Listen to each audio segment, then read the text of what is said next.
आदाब नमस्कार, मैं रिदा खानम। आप देख रहे हैं सियासत टीवी पर हिंदी समाचार। एक नजर डालते हैं आज की हेडलाइंस। राम मंदिर के शिखर पर फहरी धर्म ध्वजा, पीएम नरेंद्र मोदी बोले आज संकल्प को सिद्धि मिली।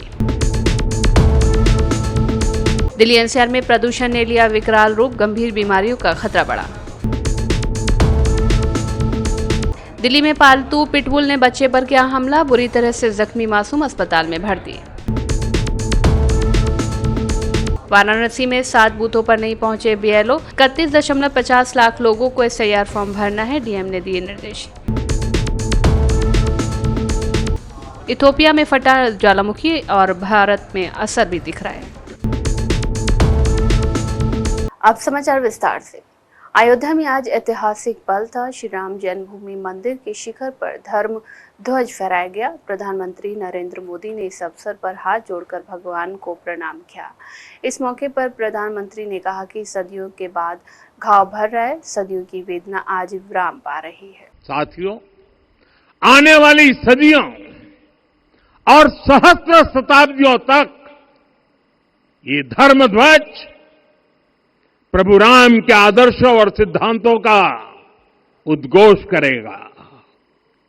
ये धर्म ध्वज आह्वान करेगा, सत्यमेव जयते नानृतम, यानी जीत सत्य की ही होती है, असत्य की नहीं। ये धर्म ध्वज उद्घोष करेगा, सत्यम एक पदम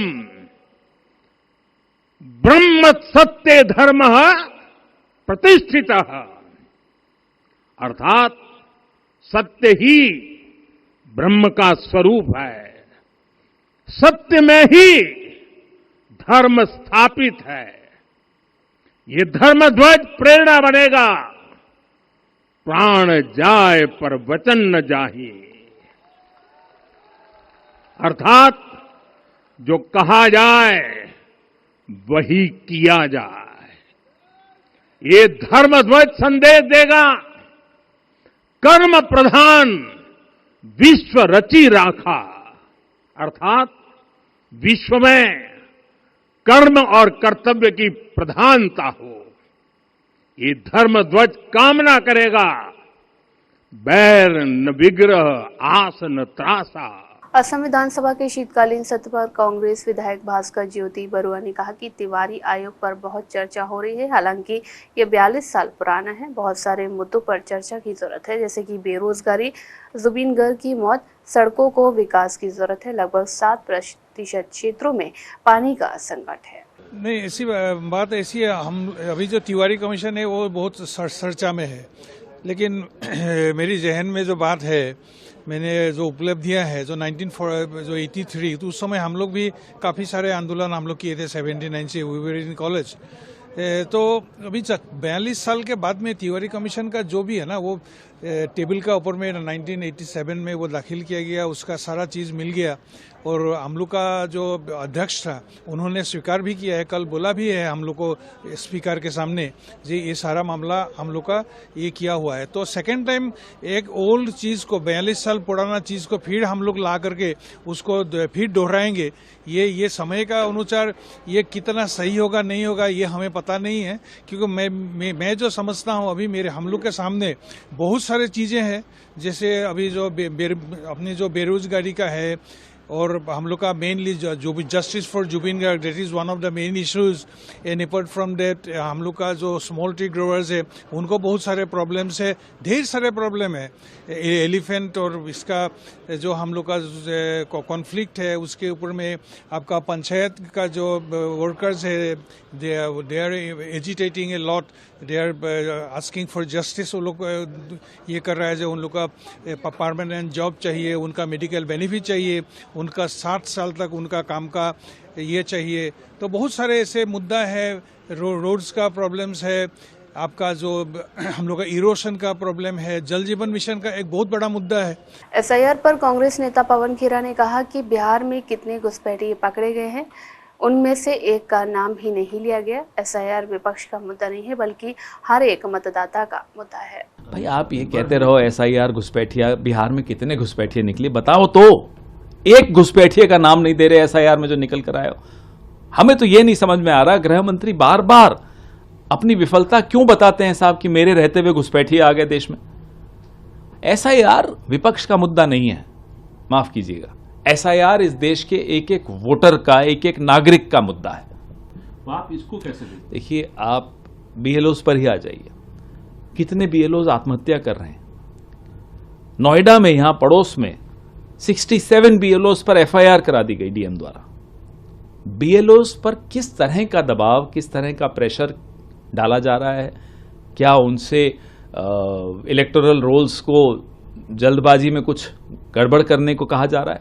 ये भी उदाहरण मिले हैं हमें। और फिर जो डेटा सिक्योरिटी है, मेरा डेटा 1 साल के कॉन्ट्रैक्चुअल आदमी के पास जा रहा है, पूरे देश के इलेक्टोरल रोल्स का डेटा, लोगों का निजी डेटा, उस डेटा का क्या होगा? तो ये सरकार बिल्कुल जानबूझकर आंखें बंद करके ये काम कर रही है। दिल्ली एनसीआर में हवा एक बार फिर से जहरीली हो गई है। पिछले 24 दिनों से लगातार जारी प्रदूषण ने लोगों का जीना मुश्किल कर दिया है। दिल्ली, नोएडा और गाजियाबाद में कई जगहों पर एयर क्वालिटी इंडेक्स 400 के पार पहुंच जा चुका है, जो गंभीर श्रेणी मानी जाती है। ऐसे में लोगों के लिए सुबह सुबह बाहर निकलना, टहलना या सामान्य काम करना भी भारी पड़ रहा है। देखिए, दिल्ली की जो अभी आज भी सुबह स्थिति है, लगभग आधे से ज्यादा एयर क्वालिटी जो मॉनिटरिंग स्टेशंस हैं उसमें 400 प्लस की रेटिंग आ रही है, जो कि एक सिवियर कैटेगरी है। और कुछ इलाकों में तो 450 के प्लस भी जा रहा है। ये मैं सरकारी एयर क्वालिटी मॉनिटर्स की बात कर रहा हूं।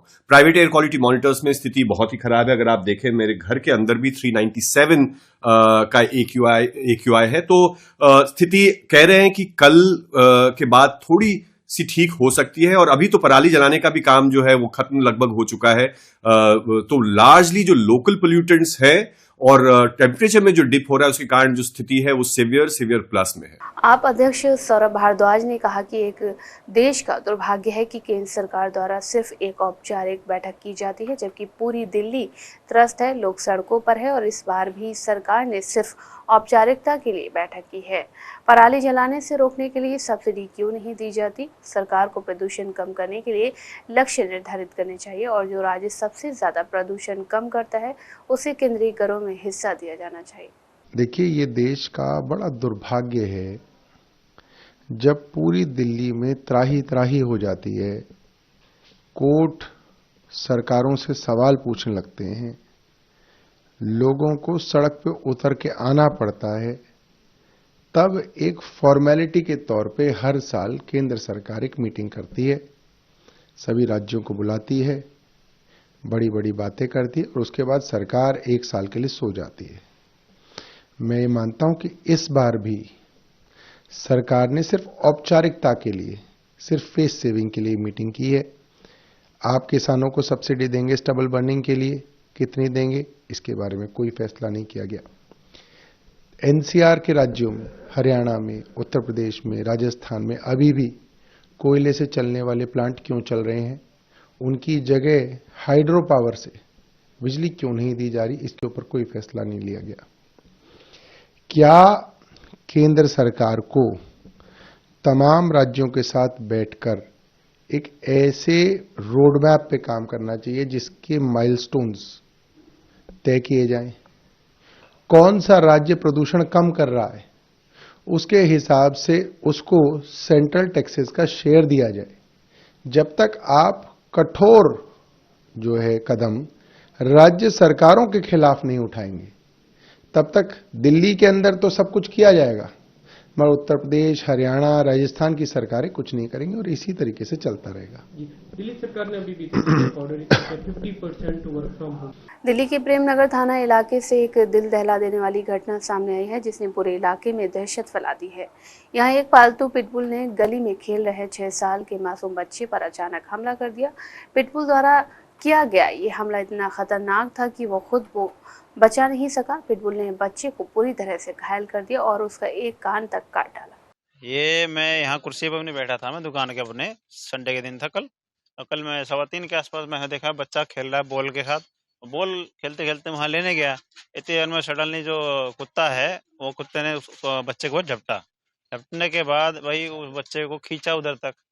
बच्चे ने भाई अपना को छुड़ाने की कोशिश की, छूटा नहीं, क्योंकि बच्चा छोटा था और कुत्ता बड़ा था, कुत्ता बड़ा था इसलिए।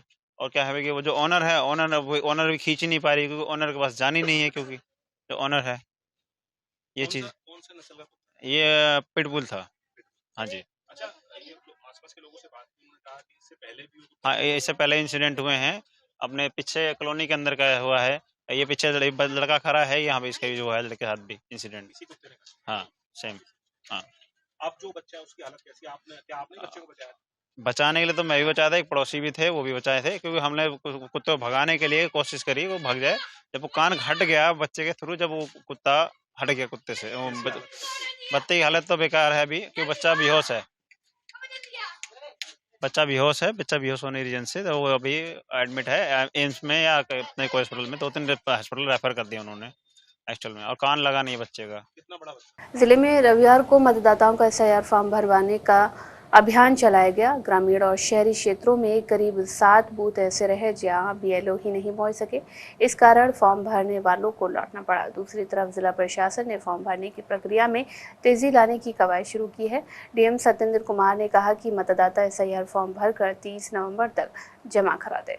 जो स्पेशल इंटेंसिव रिवीजन है, जो एसआईआर जिसको शॉर्ट में कहते हैं, जो विशेष प्रगाढ़ पुनरीक्षण की प्रक्रिया है वर्तमान में चल रही है। इसके अंतर्गत जितने मतदाता हैं सभी मतदाताओं को एक इन्यूमरेशन फॉर्म, उनका गणना प्रपत्र छपवाकर उनको उपलब्ध कराया गया है, और वर्तमान में वो फॉर्म भरवाकर बीएलओ के द्वारा घर घर जाकर उसको कलेक्ट किया जा रहा है और उसको डिजिटाइज करके उसको ऑनलाइन अपलोड किया जा रहा है। ये प्रक्रिया जब हो जाएगी तो जितने भी लोग फॉर्म भर के वापस जमा करेंगे, इन सब लोगों का ड्राफ्ट रोल तैयार होगा और उस पर उसके बाद फिर दावे और आपत्तियां ली जाएंगी और फिर फाइनल रोल फरवरी में इसका तैयार किया जाएगा। वर्तमान में जो प्रक्रिया का फेज है उसको इन्यूमरेशन फेज कह रहे हैं, जिसमें घर घर जाकर सभी लोगों से वो फॉर्म भरवाना है और फॉर्म कलेक्ट करके उसको डिजिटाइज करना है। आप सब लोगों के माध्यम से मैं सभी मतदाताओं को ये अपील करना चाहूँगा कि जो फॉर्म उनके पास पहुँचे हैं उसको यथाशीघ्र वो भर लें। उसमें भरने में अगर किसी प्रकार की उनको मदद की ज़रूरत है तो बीएलओ से वो संपर्क कर लें। बीएलओ से संपर्क करके जो उनका पुराना 2003 में वोटर लिस्ट में जो क्रम संख्या भाग संख्या है वो उसमें ज़रूर भर लें और भरकर जल्द से जल्द उसको जमा कर दें, ताकि 4 तारीख से पहले, जो 4 दिसंबर हम लोग को ये इन्यूमरेशन फेज अपना कंप्लीट करना है, उससे पहले उनका फॉर्म डिजिटाइज होकर ऑनलाइन हो जाए। आप सब लोगों के माध्यम से मैं यह भी बताना चाहूँगा सभी मतदाताओं को कि जो ये इन्यूमरेशन फॉर्म भरने की जो प्रक्रिया है, गणना प्रपत्र, ये पूरी तरीके से ऑनलाइन भी है। आप लोग चाहें तो घर बैठे ही जो इलेक्शन कमीशन ऑफ इंडिया का जो वेबसाइट है उस पर जाकर अपना इन्यूमरेशन फॉर्म फिल कर सकते हैं। और 2003 में वोटर लिस्ट में कहाँ पे उनका नाम था वो भी आप ऑनलाइन ही चाहें तो सर्च करके खुद से देख सकते हैं। तो आप सब लोगों से आप सबके माध्यम से मैं सभी मतदाताओं को जरूर कहना चाहूँगा कि जल्द से जल्द सब लोग अपना फॉर्म भरें और फॉर्म भरकर जो है ड्राफ्ट रोल में अपना नाम सम्मिलित कराएं। प्रधानमंत्री नरेंद्र मोदी द्वारा श्री राम जन्मभूमि मंदिर पर धर्म ध्वज फहराए जाने पर कांग्रेस सांसद इमरान मसूद ने कहा कि आस्था एक निजी मामला है और संविधान ने सभी को इसका पालन करने का अधिकार दिया है, इसलिए इसमें कोई समस्या नहीं है। एसआईआर पर उन्होंने कहा कि वे घुसपैठिए कहाँ हैं और उनके नामों की सूची क्यों नहीं जारी की जा रही है। देखिए, आस्था जो है वो व्यक्तिगत मामला होता है और संविधान ने सबको अपनी आस्था के लिए स्वतंत्रता दी है कि लोग अपनी आस्था का पालन करें, तो इसमें कोई वो नहीं है। दिल्ली में लगातार प्रदर्शन बढ़ रहा है। हाल ही में छात्रों ने इसके विरोध प्रदर्शन भी किया। दिल्ली पुलिस ने उसे नियंत्रित करने की कोशिश की। आप इस पर क्या कहेंगे? क्या नियंत्रित हुआ है? प्रदूषण तो लगातार बढ़ रहा है, खतरनाक स्तर पर पहुंचा हुआ है। कहाँ इनके प्रयास हैं? खोखली बातें। एसआईआर पर विपक्ष की आपत्तियां घुसपैठ के माध्यम से भारत में सत्ता हथियाने की साजिश चल रही है। तो कहाँ है वो घुसपैठिए? उन घुसपैठियों की लिस्ट अब तक क्यों नहीं शामिल हुई? और घुसपैठिए अगर 10 साल से देश के अंदर घुस रहे हैं तो फिर सरकार को इस्तीफा देना चाहिए। इतनी कमजोर सरकार जो अपनी सीमाओं की। बिहार में नई सरकार के गठन के बाद नीतीश कैबिनेट की आज पहली बैठक हुई। मुख्यमंत्री नीतीश कुमार की अध्यक्षता में हुई इस बैठक में 6 एजेंडों पर मुहर लगी है। बैठक में रोजगार पर भी फोकस किया गया है। कुल मिलाकर जनता के हित में कई महत्वपूर्ण एजेंडे पास हुए हैं। कैबिनेट की बैठक के बाद मुख्य सचिव प्रत्यय अमृत ने इसके बारे में जानकारी दी। अपने उद्योग विभाग का प्रभार आज मुझे मिला है और मेरा शुरू से स्वभाव है कि हर चुनौती को मैं अवसर में बदलने का काम बाबा भोलेनाथ की कृपा से करता हूं। और राजस्व मंत्री के रूप में भी बिहार के प्रदेश अध्यक्ष भारतीय जनता पार्टी के लक्ष्य को भी आपने देखा कि फिर एक बार एनडीए सरकार और अभी उद्योग विभाग मिला है। मुझे पूरा विश्वास है कि प्रभु के कृपा से मैं अपने जिम्मेवारी को पारदर्शिता के साथ और निभाने का प्रयास करूंगा और युवाओं को जो रोजगार और बिहार में निवेश, इसका भरपूर प्रयास उद्योग विभाग रहेगा। बहुत ही महत्वपूर्ण। मैं क्षण क्षण एक एक सेकंड जीने का काम करता हूं। मैंने जीवन में कभी भी मिनट और घंटा नहीं देखा है। मुझे हर वक्त सेकंड पर विश्वास है और मैं एक एक सेकंड काम करना, हर सांस में मैं काम करना जानता हूं। मध्य प्रदेश की राजधानी भोपाल में आयोजित अजॉक्स के प्रांतीय अधिवेशन में नवनिर्वाचित प्रांत अध्यक्ष और वरिष्ठ आईएएस अधिकारी संतोष वर्मा ब्राह्मणों की बेटियों को लेकर दिए गए बयान में घिर गए हैं। उनके भाषण का एक वीडियो सोशल मीडिया पर तेजी से वायरल हो रहा है, जिसके बाद ब्राह्मण संगठनों ने कड़ी प्रतिक्रिया देते हुए कार्रवाई की मांग की है। अजॉक्स के प्रांतीय अधिवेशन के मंच से संतोष वर्मा ने कहा कि आरक्षण तब तक जारी रहना चाहिए जब तक मेरे बेटे को कोई ब्राह्मण अपनी बेटी दान में न दे या उससे संबंध न बन जाए। देखिए, मेरा कोई उद्देश्य सियासी बवाल मचाने का नहीं था। सिंपल सी बात है कि हमारी प्रदेश कार्यकारिणी की बैठक थी और प्रदेश कार्यकारिणी की बैठक में माननीय कंसोटिया सर, जो हमारे अजॉक्स के 21 साल से अध्यक्ष थे, उन्होंने अपना इस्तीफा सौंपा और इस्तीफा सौंपने के बाद में सर्वसम्मति से प्रदेश कार्यकारिणी ने मुझे प्रांताध्यक्ष अजॉक्स का नियुक्त किया। उसमें जो हमारा मेन मुद्दा ये था कि आर्थिक आधार पर आरक्षण होना चाहिए, सामाजिक आधार पर आरक्षण, ये एक मुद्दा अभी समाज में है। इस मुद्दे पर हम सब लोग अपने अपने विचार व्यक्त कर रहे थे और हमने यही कहा था कि जैसे कुछ लोगों का ये मानना था कि भाई आईएएस ऑफिसर अगर हो जाते हैं तो उस परिवार में किसी और व्यक्ति को आरक्षण की पात्रता नहीं होनी चाहिए। उस पर विचार व्यक्त करते हुए हमने कहा था कि यदि मान लो मेरा बेटा, चूंकि मैं आईएएस ऑफिसर हूं और मेरा बेटे के साथ में मतलब अगर मैं आर्थिक रूप से संपन्न हो गया हूं और सामाजिक पिछड़ापन मेरा अगर दूर हो गया है। इथोपिया के अफार क्षेत्र में स्थित हाइली गुब्बी ज्वालामुखी रविवार की सुबह फट गया था। स्थानीय मीडिया के मुताबिक इससे आसपास के गांव में धूल की परत जम गई थी। स्मिथसोनियन संस्थान के ग्लोबल वोल्केनिज्म प्रोग्राम के मुताबिक पिछले 12,000 वर्षों में हाइली गुब्बी ज्वालामुखी के विस्फोट का ये पहला मामला है। सैटेलाइट तस्वीरों में राख का बादल लाल सागर के ऊपर तैरता हुआ दिखाई दिया है। स्थानीय मीडिया ने एक अधिकारी के हवाले से बताया कि कोई हताहत नहीं हुआ, लेकिन चेतावनी दी है कि राख स्थानीय पशुपालकों को आजीविका को प्रभावित कर सकती है। पूर्वोत्तर इथोपिया में ये ज्वालामुखी लगभग 12,000 सालों में पहली बार फटा है।